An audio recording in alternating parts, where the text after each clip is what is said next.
Today I'm here to show the importance of the Civil War in Winchester by visiting several key historic destinations around Winchester, as well as supply information on each.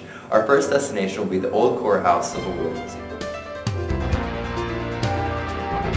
Here's the Old Courthouse Civil War Museum.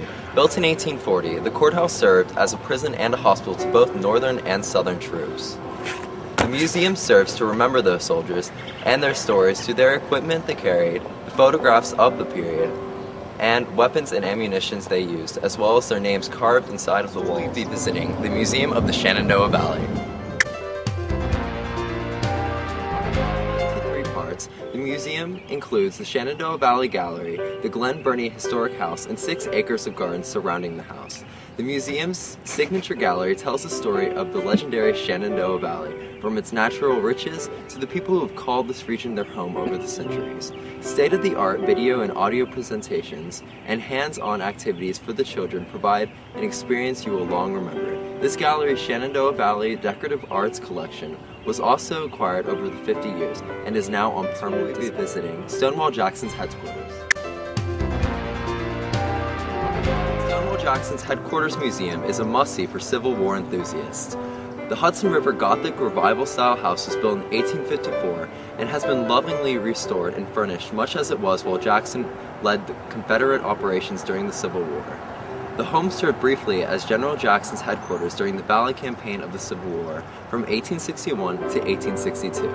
Along with General Jackson, noted Confederate officer Turner Ashby and cartographer Jed Hotchkiss organized their battle plans in these rooms. Among hundreds of Civil War artifacts and memorabilia you'll experience in this museum, including General Jackson's prayer book, a camp table, and Ashby's revolver.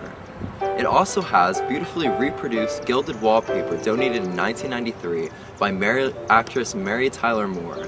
It was Mrs. Moore's great-grandfather, Lieutenant Colonel Lewis Moore, who provided this home to Jackson and his wife during their stay in Winchester.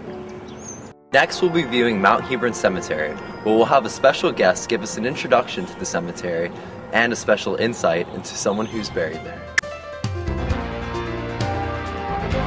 Mount Hebron Cemetery, where we'll be meeting with the grieving widow of David W. Barton to give us a little bit of information of how the cemetery came to be. Hello. Hi. How are you? I'm alright. Excellent. This is the Stonewall Cemetery, and there are 2,575 Confederate soldiers buried here.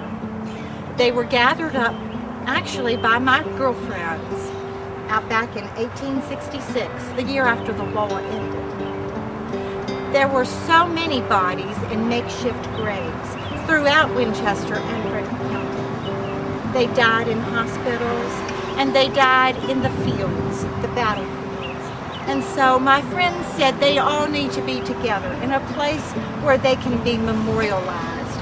And so funds were raised. Next we'll be heading to Belle Grove to see one of the valley's most historic plantations. Northern Shenandoah Valley near Middletown, Virginia, Belle Grove, an authentic 1797 manor house, was built by Major Isaac Height and his wife Nellie Madison Height, sister of President James Madison. Major Height, grandson of Shenandoah Valley pioneer Joseph Height, expanded his original 483 acres to a prosperous 7,500-acre plantation, growing wheat, raising cattle, sheep, and operating a large distillery and several mills. Based on design principles of Thomas Jefferson, this elegant Federal-era manor house features intricate hand-carved woodwork and a restored interior. The house was constructed of native limestone quarried on the property. Currently restored to Belle Grove 19th century elegance, the house is remarkably unscathed despite more than 2 centuries of turmoil. We'll head over to Cedar Creek Battlefield to see where all the action took place during the Civil War. The Civil War in the Shenandoah Valley took place on October 19, 1864, along Cedar Creek between the towns of Strasburg and Middletown. It marked the end of Confederate powers in the valley, and its timing 3 weeks before the national elections influenced Lincoln's re-election. Despite its significance, the battle has been buried in legend of Philip H. Sheridan's famous ride from Winchester and the controversy over Jubal Early's lost victory.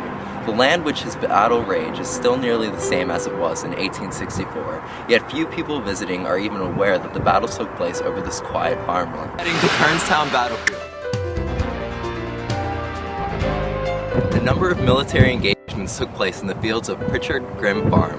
In March 1862, General Thomas J. Stonewall Jackson began his famous campaign here with the First Battle of Kernstown. In July 1864, one of the Confederacy's last victories took place on these hills at the Second Battle of Kernstown. This working farm is open to the public seasonally and offers an interesting visitors center staffed by volunteers.